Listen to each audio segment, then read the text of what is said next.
Major developments today from the White House.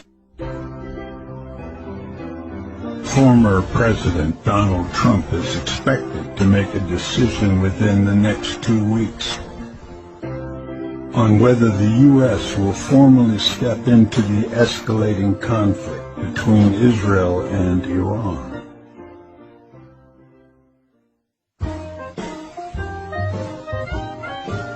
While current President Biden has remained quiet, Trump, who's still actively influencing global policy, has been in closed-door meetings with military advisors.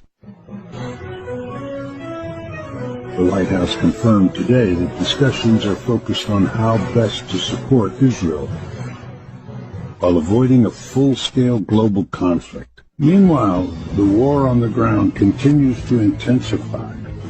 Dozens of Israeli civilians were injured in the latest barrage of missile attacks from Iran. Sources say Trump is weighing several options, from sending air defense systems to launching a targeted strike on Iran's nuclear sites. But critics warn a single misstep could trigger World War III. So what happens next?